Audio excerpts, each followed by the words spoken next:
dia lebih ke arah maksudnya produknya itu diciptakan atau maksudnya saya mau ngomong jadi bingung. Saya ulangi ya.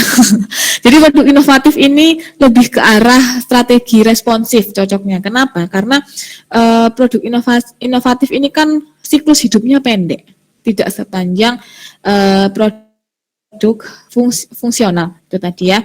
Sehingga bagaimana caranya supaya produk inovatif ini lebih cepat terjual, supaya di periode berikutnya perusahaan ini bisa mengeluarkan produk dengan inovasi yang baru lagi. Nah, itu maksudnya seperti itu. Jadi perusahaan itu mungkin bisa melakukan riset pasar dengan lebih baik dibandingkan strategi efisien itu tadi. Karena strategi efisien itu tujuannya untuk meminimumkan ongkos-ongkos yang ada di dalam supply chain itu tadi.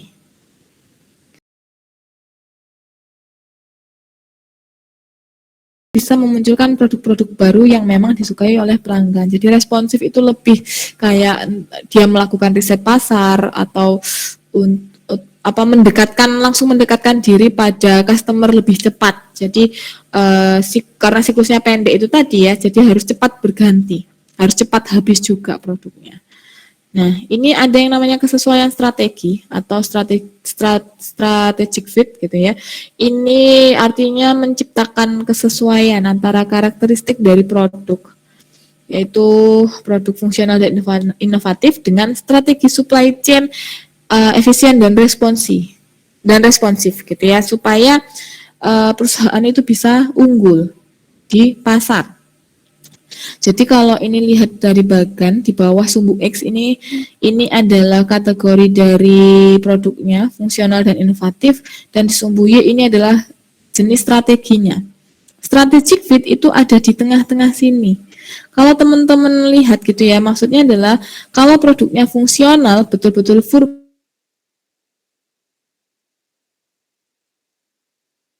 efisiensi, betul-betul meminimumkan ongkos-ongkos. Semakin produk itu mengarah ke inovatif gitu ya, maka lebih sesuai dia menggunakan strategi responsif di atas. Maka ini, tengah ini ya, yang di pinggir-pinggir ini tidak cocok. Ini maksudnya seperti apa ya? Maksudnya adalah produk inovatif menggunakan strategi efisien. Jelas tidak cocok ya.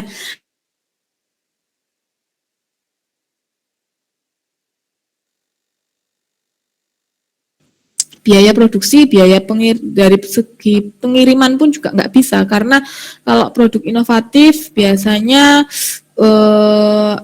ada prosedur-prosedur khusus untuk pengiriman, penyimpanan gitu ya, entah itu dikirimkan harus dengan kondisi yang seperti apa, itu kan akan menimbulkan biaya sendiri gitu dibandingkan dengan produk fungsional. Dan produk fungsional juga tidak sesuai kalau diterapkan atau menggunakan strategi responsif, gitu ya. Karena produk fungsional itu kan untuk memenuhi kebutuhan dasar. Ya ngapain harus melakukan survei pasar yang secara mendetail atau betul-betul mau dekat dengan konsumen itu nggak perlu. Jadi tidak cocok. Malah kalau misalkan menggunakan strategi responsif, biaya yang dikeluarkan juga akan semakin banyak. Sehingga produk-produk fungsional itu jadi tidak terjangkau lagi, tidak murah lagi. Seperti itu. Nah, kesesuaian strategi supply chain dengan kebijakan taktis. Ya, kalau ada tiga hal makro kalau nggak salah ya di pertemuan minggu lalu, strategi, kebijakan taktis, dan kebijakan operasional. Nah, strategi yang dibangun atau yang diciptakan oleh perusahaan-perusahaan itu juga harus bisa masuk ke dalam yang namanya kebijakan taktis supaya bisa dilakukan. Jadi tidak hanya strategi saja. Jadi strategi itu dibuat secara reliable juga. Maksudnya tetap bisa diimplementasikan. Tuh ya.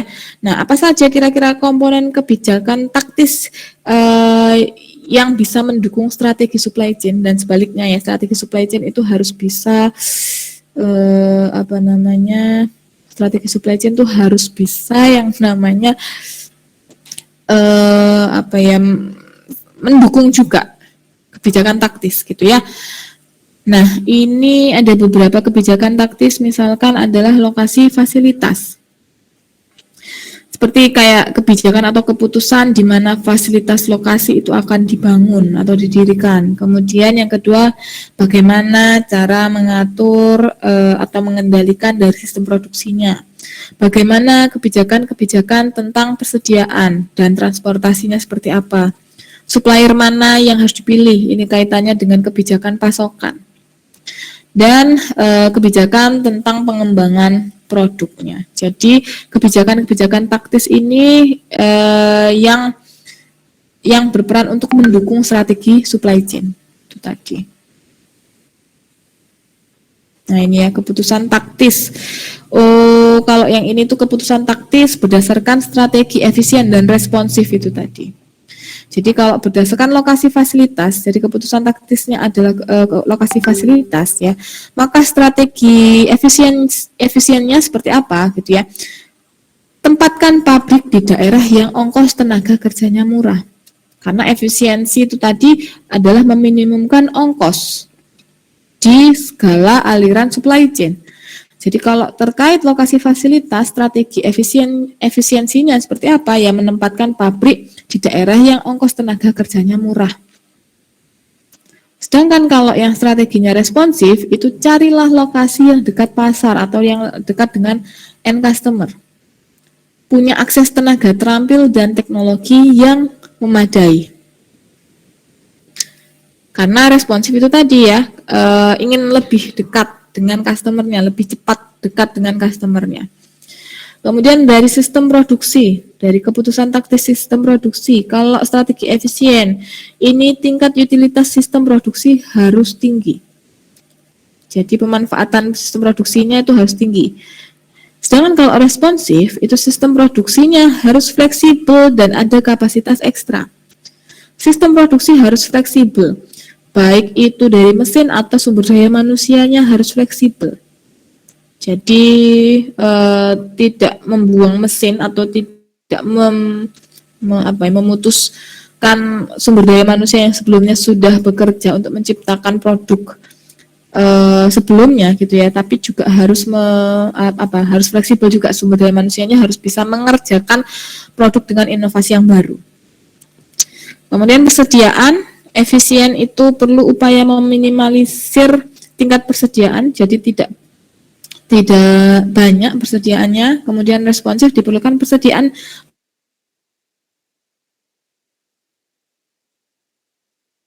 transportasi. Kalau efisien itu pengiriman disubkontrakkan ke pihak ketiga. Jadi mungkin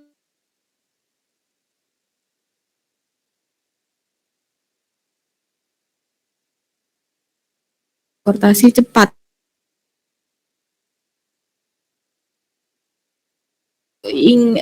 Strategi responsif itu ingin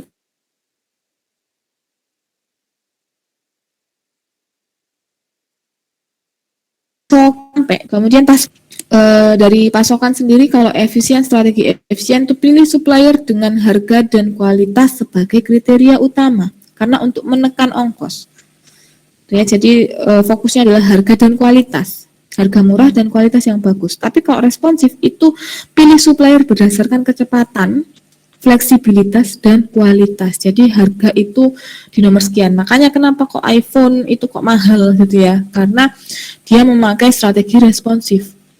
Dia pasti memilih supplier yang dapat menyediakan bahan baku dengan cepat, komponen-komponen dengan cepat, kemudian fleksibel. Karena inovasinya terus berlangsung gitu ya. Dan tentunya kualitas. Dan yang terakhir ini keputusan taktis seperti pengembangan produk.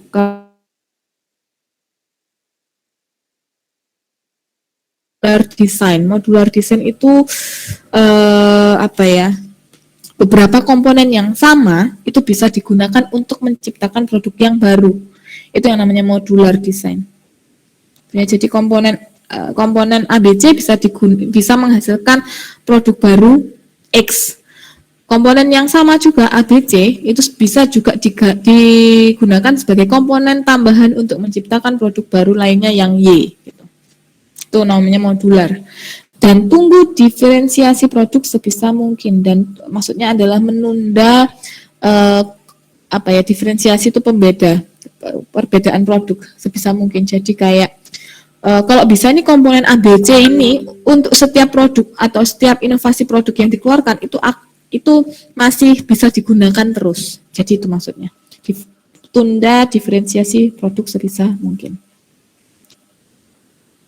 Oke, sampai sini ada yang mau ditanyakan. Jadi intinya adalah ini ya, kalau strategi supply chain itu ada dua, efisiensi dan responsif, di mana efisiensi itu digunakan untuk produk fungsional dan responsif itu digunakan untuk produk inovatif. Dan ini gambarannya, di mana kesesuaian strateginya bisa diterapkan gitu ya. Kalau produknya ada di tengah-tengah, maka dia strategi yang sesuai adalah ya antara efisien dan responsif, jadi digabung, adanya penggabungan. Kemudian ini tadi kesesuaian strategi supply chain dengan kebijakan taktis, di mana kebijakan taktis ini digunakan untuk mendukung strategi ya, dan strategi itu bisa menerjemahkan ke dalam kebijakan taktis. Nah ini tadi saya mau ngomong itu sulit banget. Nah ini adalah perbedaan ya dari strategi efisien dan responsif berdasarkan keputusan taktisnya. Ini hanya gambaran saja ya. Strategi-strategi yang ada di sini itu hanya gambaran, ini gambaran sederhana. Padahal strategi untuk lokasi fasilitas untuk efisien itu juga banyak sekali ya. Selain menempatkan pabrik di daerah yang ongkos tenaga kerjanya murah, mungkin bisa jadi juga menempatkan lokasi gudang dekat dengan pasar juga, karena nanti ada kaitannya dengan biaya transportasi. Tuh, kalau semakin jauh kan akan semakin mahal biaya transportasinya. Tuh. Yang mau ditanyakan dulu? Nah, ini ada strategi kompetitif, ini strategi tambahannya mungkin ya, ini lebih ke bisnis ya, bagaimana cara memposisikan produk. Jadi strategi untuk menentukan posisi yang mendukung dalam melawan kekuatan yang menentukan persaingan industri. Jadi strategi kompetitif ini strategi yang digunakan untuk bersaing di pasar, ya. Dan kompetitif strategi itu ada tiga. Tiga ini teorinya Porter. Jadi teman-teman silahkan kalau penasaran lebih ingin secara detail gitu ya, silakan baca bukunya Porter. Dia menjelaskan kompetitif strategi atau strategi kompetitif itu ada tiga: cost leadership, yang kedua product differentiation, dan yang ketiga adalah fokus atau niche market. Niche market itu mungkin lebih kayak ke penjualannya, penjualan produknya itu hanya ke golongan-golongan atau ke segmen-segmen tertentu, itu ya. Nah, kita bahas yang pertama dulu. Ini kompetitif strategi yang pertama adalah cost leadership. Artinya adalah perusahaan ini menekankan pada upaya memproduksi produk yang standar dengan biaya per unitnya rendah. Jadi lebih mengunggulkan harga, menawarkan produk dengan harga yang terjangkau, yang murah.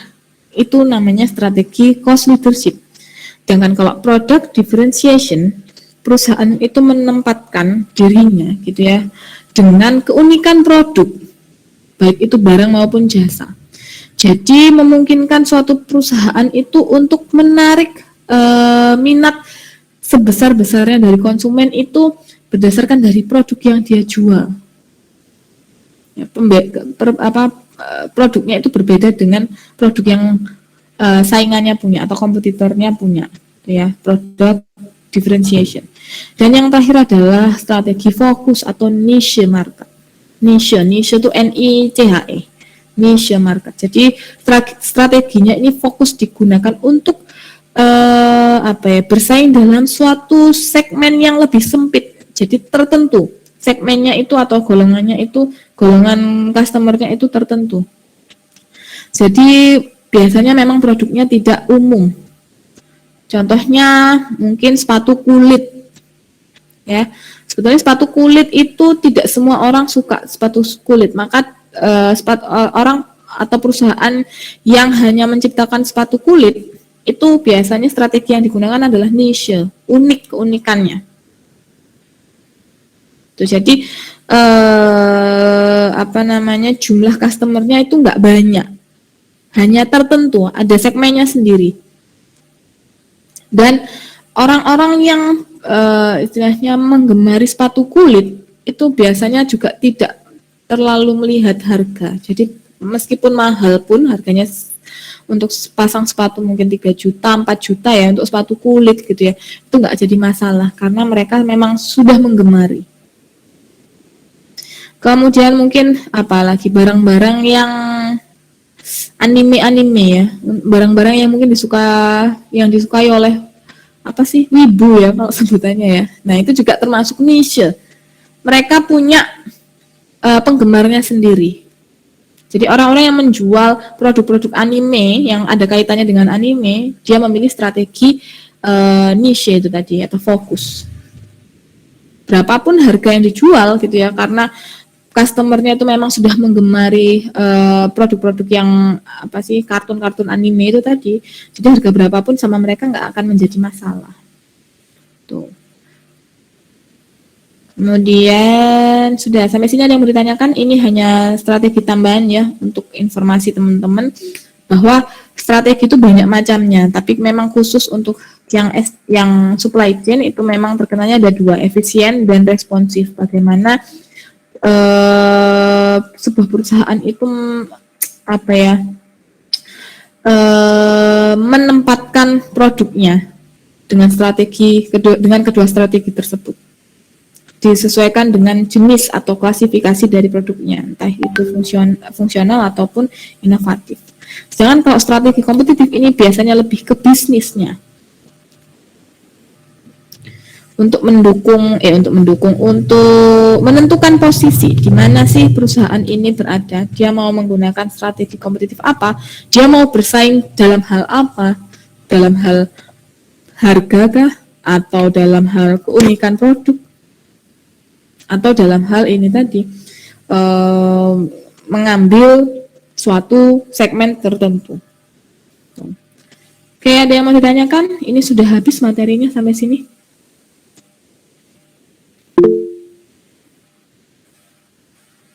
Oh, Reki, silakan Reki. Izin bertanya, Bu.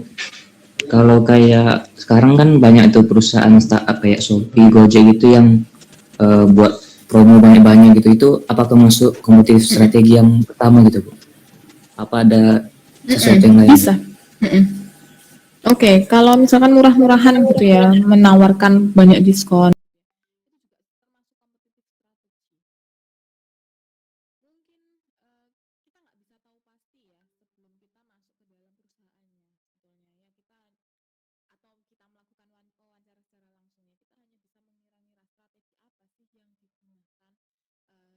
Strategi kompetitif apa sih yang digunakan dalam Tokopedia dan Shopee ini? Tapi kemungkinan besar adalah cost leadership. Karena mereka menawarkan banyak promo atau banyak diskonnya. Kalau dilihat dari product differentiation sebetulnya ya enggak juga gitu kan, sama-sama marketplace. Apa yang membedakan antara Tokopedia dan Shopee? Dan Shopee menggunakannya tidak hanya sekedar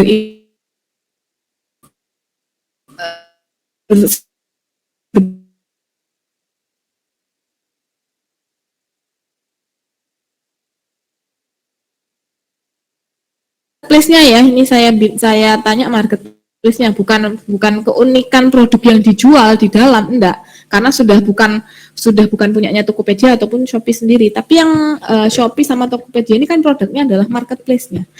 Apa kira-kira kalau produk differentiation-nya ada enggak? Tampilannya, Bu. Nah, tampilannya ya, hanya dari segi tampilannya, tapi maksudnya tidak ada keunikan gitu loh, maksudnya Ya nggak tahu ya, saya belum menganalisis juga lebih jauh ya perbedaan di antara Tokopedia dan Shopee ini ya. Selain tampilannya jelas, kalau tampilannya iya. Tapi maksudnya kan ini sama-sama marketplace di mana customer itu bisa berbelanja secara online. Tuh, jadi tidak terlalu mencolok produk differentiation-nya. Kalau fokus juga enggak. Kalau niche market kan enggak. Tokopedia sama Shopee kan enggak seperti itu. Jadi semua golongan atau semua segmen bisa masuk ke dalamnya. Jadi kalau untuk memberikan promo, memberikan diskon besar-besaran gitu ya, menawarkan gratis ongkir itu masuk ke dalam cost leadership strategy. Jadi apa ya? Menekankan atau fokus pada upaya apa ya, harga, istilahnya ya menawarkan dengan harga yang lebih murah. Seperti itu. Paham Reki? Ya, terima kasih. Oke. Ada yang lain mungkin? Ini materinya sudah habis. Jadi itu ya strategi SCM. Ada yang mau didiskusikan dulu? Fatah, silakan Fatah. Fatah. Baik Ibu, tadi mungkin agak ini sih Bu, agak berpikir tadi terkait produk fungsional di zaman sekarang. Mungkin apakah benar-benar ada produk yang 100% fungsional di zaman sekarang, sedangkan zaman sekarang itu kan zaman disrupsi, zaman yang mudah tergantikan. Misal tadi yang Ibu sebutkan karet gelang, mungkin zaman dahulu itu relevan, dan sedangkan zaman sekarang mungkin penjualannya agak turun karena sudah ada rice box dan mungkin ada staples dan mungkin sebagainya. Apakah suatu perusahaan itu benar-benar bisa survive jika mengandalkan produk fungsionalnya, tidak memerlukan dan tidak kedepannya tidak inovatif gitu Bu? Oke, pertanyaan yang bagus ya ini Fatah ya. Dari minggu lalu ini pertanyaannya bagus sekali ya Fatah ya.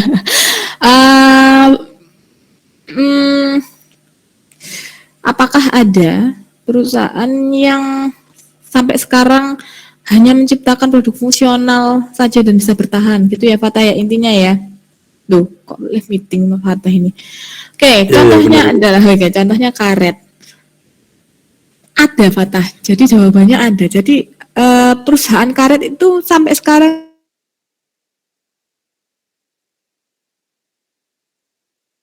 ada kayak gempuran dari produk-produk inovatif lainnya, misalkan seperti staples gitu ya. Tapi staples itu apakah termasuk produk inovatif? Bukan termasuk produk fungsional juga. Nah, itu kan juga menjadi sebuah pertanyaan ya.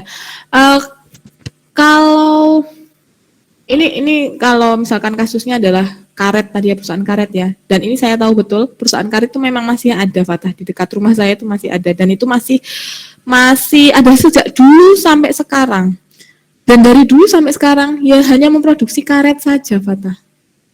Jadi produk fungsional yang betul-betul pure itu juga masih akan bertahan, karena memang produk fungsional itu produk yang memenuhi kebutuhan dasar hidup manusia.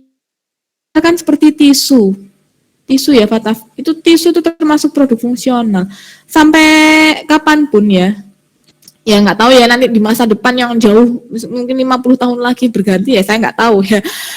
Mungkin kita akan berbicara 10 tahun ke depan, sampai 10 tahun ke depan saya yakin tisu itu sebagai produk fungsional itu akan masih ada. Jadi selama kebutuhan itu masih ada gitu ya, maka perusahaan itu juga masih akan terus menciptakan dan masih akan terus bertahan.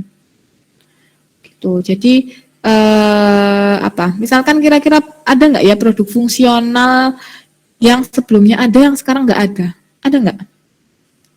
Ada yang bisa kasih contoh mungkin? Atau Fatah, kamu kepikiran ada nggak Fatah produk fungsional yang dulu ada, mungkin beberapa tahun yang lalu ada, tapi sekarang nggak ada? Atau hilang? Ada nggak ya? Bahkan garam, produk garam itu kan produk fungsional ya, bukan sangat-sangat dasar. Dari dulu, dari zamannya mungkin nenek kakek teman-teman sampai sekarang, nanti sampai teman-teman punya anak, punya cucu, garam itu produk fungsional tetap ada, jadi garam. Gitu Fatah. Tapi kalau produk fungsional sudah berbeda. Produk fungsional malah karena siklus hidupnya terus terus berganti karena pendek itu tadi harus bersaing terus, mengeluarkan kreativitas yang baru, mengeluarkan inovasi yang baru, itu malah yang lebih cepat hilangnya malahan. Kalau teman-teman nggak percaya, kalau mungkin Patah nggak percaya, apa contohnya produk inovasi atau produk inovatif yang dulunya ada malah sekarang nggak ada, apa ya kira-kira ya? Atau bisa memperkirakan produk inovatif yang sekarang ada, kemudian produk di masa depan jadi nggak ada. Apa ya kira-kira ya? Mungkin kopi dalgona. Kopi, ya betul, kopi dalgona itu juga termasuk inovatif ya. Betul, produk dalgona, Fatah. Itu kan bukan produk fungsional kan? Itu kan bukan kebutuhan dasar manusia. Jadi dia hanya berada di kehidupan kita itu mungkin selama nggak sampai 1 tahun ya, ketika awal-awal COVID ya. Setelah COVID-nya mulai hilang ya sudah nggak ada yang membuat dalgona lagi. Terus ini produk inovatif lagi seperti mungkin minuman boba. Beberapa tahun yang lalu kan sangat-sangat hits, sangat-sangat digemari oleh banyak orang ya, termasuk saya gitu ya. Tapi semakin kesini gitu ya, perusahaan boba itu tersisa berapa sih? Nggak sebanyak dulu. Jadi kalau produk fungsional malah bisa dipastikan Fatah susah tutupnya atau susah hilangnya, itu produk fungsional yang pure ya. Malah yang inovatif itu yang malah lebih mudah. Nangkep Fatah? Bisa dipahami? Bisa Ibu. Tapi ini Atau mungkin masih ada Fatah yang punya ganjil, pendapat Ibu. lain? Iya, gimana Fatah? Mungkin bisa saya simpulkan tadi bahwasanya perusahaan yang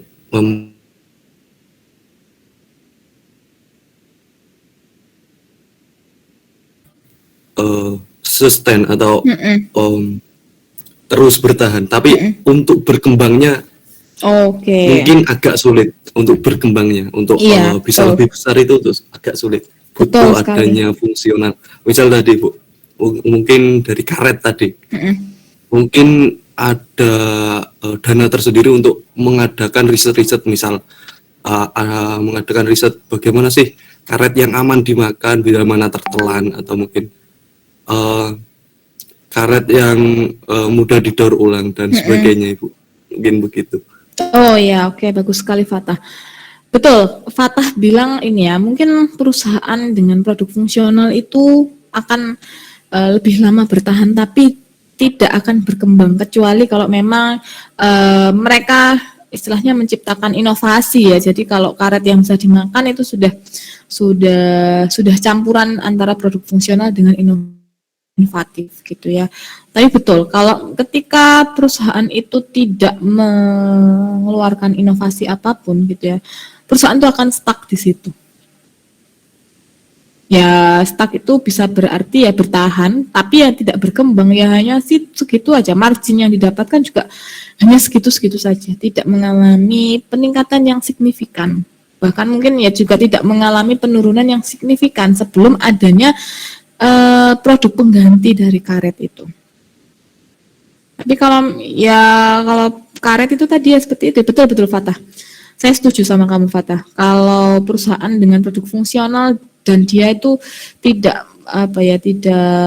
memiliki kreativitas untuk mengembangkan produknya, gitu ya, itu akan selalu stuck, betul, tidak akan berkembang. Saya setuju Fatah. Oke, sip. Yang lain mungkin ada tanggapan terkait perusahaan karet produk fungsional. Tapi kira-kira Fatah gini, kalau misalkan perusahaan karet itu dia mengembangkan produk karet yang edible ya, atau yang bisa dimakan ya, kira-kira harga karetnya menjadi seperti apa Fatah? mungkin harga karetnya akan agak lebih semakin tinggi. betul, akan lebih tinggi ya. Nah, kembali lagi ke Mungkin pasar. Kira-kira pasar membutuhkan karet yang bisa dimakan atau enggak sih? mungkin iya Ibu, mungkin. Oh, mungkin ya. Oh, Fatah. Kan mungkin ada Oke. beberapa kejadian dibungkus nasi Mm-mm. itu tertelan atau bagaimana Oh, itu. betul juga Kan ya. nggak tahu berarti. Oke, oke, betul juga. Tapi mungkin beberapa orang ya, termasuk Fatah, mungkin termasuk saya juga, mungkin juga akhirnya terbuka. Oh iya ya, kenapa kok tidak menciptakan karet yang edible, yang bisa dimakan, yang ketika tertelan tidak sengaja itu masih tetap aman gitu ya. Tapi ternyata karena kembali lagi, halah untuk karet aja lo kenapa sih harus harus beli yang lebih mahal supaya lebih aman. Ternyata nggak banyak, ternyata lebih banyak orang yang seperti itu, Fatah, sehingga mungkin itu menjadi salah satu faktor juga untuk perusahaan tidak menciptakan atau tidak membuat karet yang bisa dimakan itu tadi, Fatah. Jadi memang tergantung pasar. Mau segimana canggihnya apa namanya sebuah produk gitu ya, atau seberapa inovatifnya sebuah produk, kalau pasar itu tidak menginginkan atau tidak membutuhkan, ya tetap nggak akan ini, tidak akan berkembang juga perusahaannya, Fatah. Jadi kalau misalkan menciptakan karet yang bisa dimakan sebagai sebuah produk yang inovatif gitu ya, tetapi ternyata pasar itu tidak banyak yang menginginkan, malah lebih menginginkan wes aku tak beli karet yang biasa ya, sing murah gitu, ya sudah, ya perusahaan juga tidak akan berkembang, malah yang ada malah jatuhnya rugi karena mereka sudah kadung atau sudah terlanjur menciptakan produk karet yang bisa dimakan itu tadi gitu. Jadi memang sulit ya. Kalau berbicara membangun sebuah bisnis itu memang sangat sulit gitu. Eh, Tidak banyak orang yang ini, saya nyambungnya malah ke bisnis ya. Ini saya juga dapat dari ketika saya kuliah S2 ya, dari dosen saya waktu itu ngomong memang berbisnis itu tidak untuk semua orang. Jadi jangan jangan terkecoh dengan omongan-omongan di luar yang daripada jadi karyawan mending bisnis gitu ya. Sebenarnya ya, menjadi karyawan juga tidak menjadi masalah, menjadi pegawai juga tidak menjadi masalah gitu ya.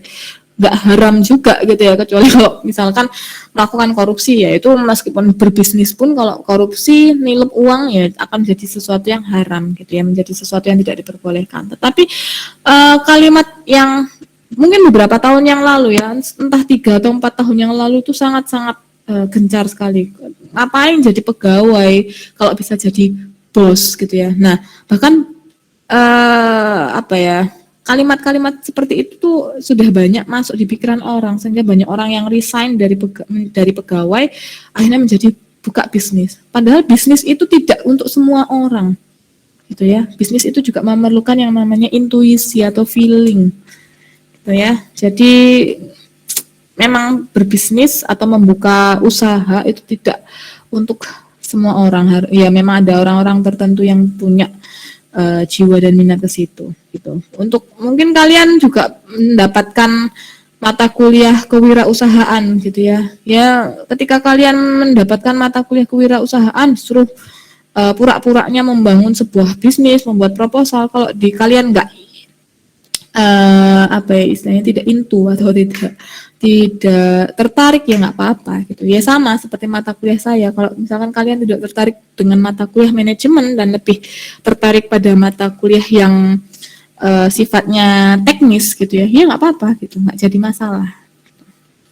Bisnis tidak untuk semua orang, gitu juga mata kuliah manajemen juga tidak untuk semua orang.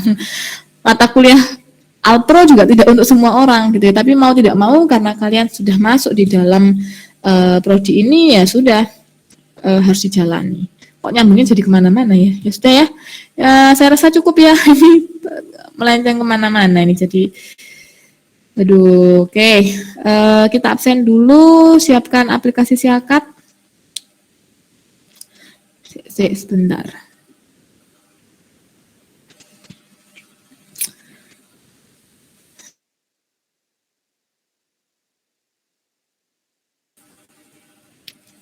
Aplikasi Kasih siakat, kita absen dulu.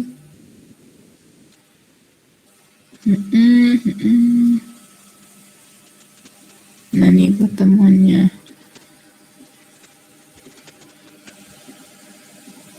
Oke, silakan di scan barcode-nya.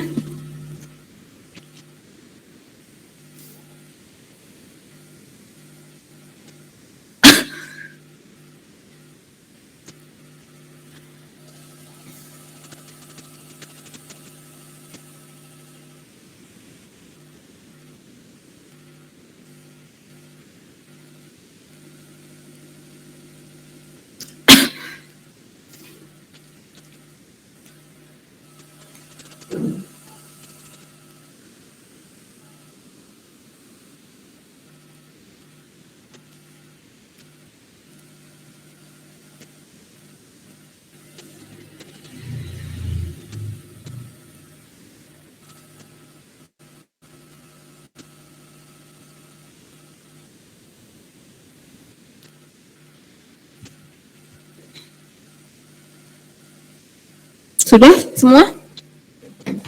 Saya tutup ya. Saya nggak bisa. Oke.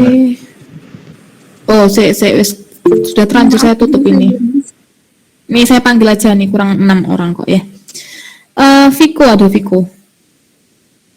Ya, ada Bu. Terus Sasa, Hadir Ibu, hadir. Siftian nggak ada ya, ini izin ya. Oke, terus Subhan, Muhammad Subhan. Muhammad Subhan nggak ada. Afan? Saya Bu Adi, Bu. Oh ya, oke. Oke, sudah ya. Kalau gitu kita jumpa lagi. Subhan, mana Zakaria. Subhan? Oh, Zakaria. Ada tadi kayaknya. Ada. Sebentar. Itu kan nggak saya panggil ya. Saya takutnya kelewatan.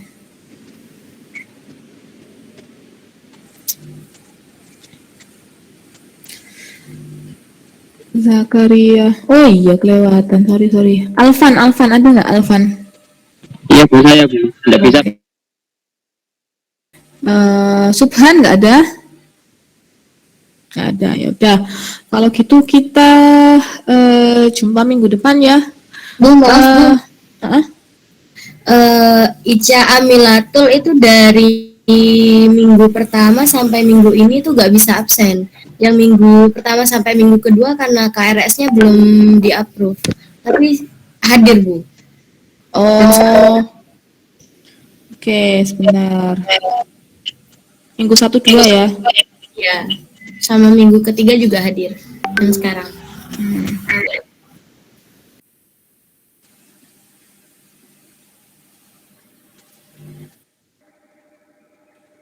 Ini ya perbedaan Mala dan Maba ya. Kalau Maba gitu belum absen tuh udah sangat-sangat bingung gitu ya. Sama kayak teman-teman zaman ketika pertama kali jadi Maba juga gitu ya. Tapi sekarang sudah menjadi kakak tingkat sudah terbiasa, akhirnya lebih tenang menghadapi presensi. Oke, kalau gitu kita jumpa lagi minggu depan. Minggu depan kita kuis ya. Soal kuisnya apa ya? Soal kuisnya apa yang sudah teman-teman pelajari dari minggu kemarin dan minggu ini. Jadi 2 materi itu silahkan dipelajari. Kuisnya cuman kuis kecil aja kok. Paling cuman 20 atau 25 soal. Oke. Kalau gitu kita bisa cukupkan. Hari ini nggak ada tugas. Minggu depan kuis. Kita akan awali kuis. Jadi mungkin pakai HP atau laptop bisa gitu ya. Oke, baik, terima kasih atas kehadiran dan partisipasi teman-teman. Sampai jumpa minggu depan. Kurang dan lebihnya saya mohon maaf. Wassalamualaikum warahmatullahi wabarakatuh. Waalaikumsalam.